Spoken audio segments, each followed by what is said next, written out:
नमस्कार। हरियाणा में सैनी मंत्रिमंडल ने आकार ले लिया है, यानी हरियाणा में नायाब सिंह सैनी सरकार का शपथ ग्रहण हो गया है।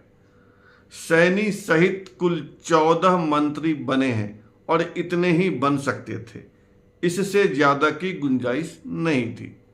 मंत्रिमंडल में दो खास बातें हैं। एक तो यह कि जीटी रोड को प्रधानता दी गई है, प्रमुखता दी गई है। इस इलाके से 5 मंत्री बने हैं।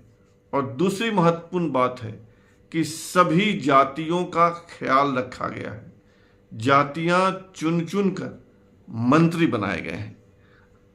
अब जाति का सवाल है तो नाम भी जान लीजिए। नायाब सिंह सैनी मुख्यमंत्री सैनी समाज से आते हैं। इसी तरह हरियाणा में वोट की दृष्टि से प्रमुख जाति ब्राह्मण, इस समाज से 2 नेता मंत्री बनाए गए हैं। एक का नाम है अरविंद शर्मा और दूसरे हैं गौरव गौतम। दलित समाज से भी 2 ही मंत्री बनाए गए हैं, कृष्णलाल पवार और कृष्ण कुमार बेदी। बीजेपी तो वैश्य समुदाय को भूल ही नहीं सकती है और भूलना भी नहीं चाहिए। इस समाज से विपुल गोयल मंत्री बनाए गए। हरियाणा की बात हो तो आप जाट समाज को, जाट जाति को कैसे भूल सकते हैं? संभव ही नहीं है। और सैनी मंत्रिमंडल में इस समाज से 2 मंत्री हैं। एक तो महिपाल ठांडा हैं और दूसरी हैं श्रुति चौधरी। श्रुति चौधरी कांग्रेस के बड़े नेता रहे बंसी लाल की पौत्री हैं और फायदे में है यादव समाज। इस समाज से भी 2 मंत्री बनाए गए हैं। एक तो केंद्र की सरकार में मंत्री राव इंद्रजीत सिंह की बेटी आरती राव हैं और दूसरे अपने गृह मंत्री अमित शाह के चहेते नरवीर सिंह यादव।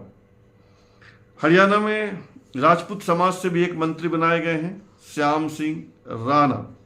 पिछली सरकार में भी राजपूत समाज से एक ही मंत्री था, उनका नाम था संजय सिंह। क्योंकि संजय सिंह इस बार चुनाव नहीं जीत पाए हैं तो श्याम सिंह राणा को मौका मिला है। हरियाणा में पंजाबी समाज को भी नहीं छोड़ा जा सकता है। इस समाज से मंत्री बने हैं अनिल विज और प्रजापति समाज। इस समाज का ख्याल भी भारतीय जनता पार्टी ने रखा। इस समाज से आने वाले रणवीर गंगवा को मंत्री बनाया गया है। इसी तरह गुर्जर समाज से आने वाले राजेश नागर भी मंत्री बनाए गए हैं।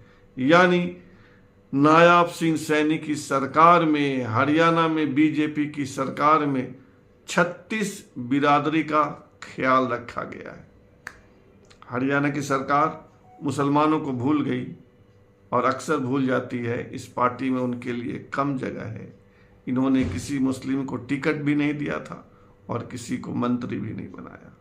यह बीजेपी का मामला है, इसलिए इतना ही कमेंट। और आपसे आग्रह है कि आप इस समाज को माफ़ कीजिए, इस चैनल को सब्सक्राइब कीजिए, ज्वाइन कीजिए, लाइक शेयर और कमेंट कीजिए। बहुत बहुत धन्यवाद।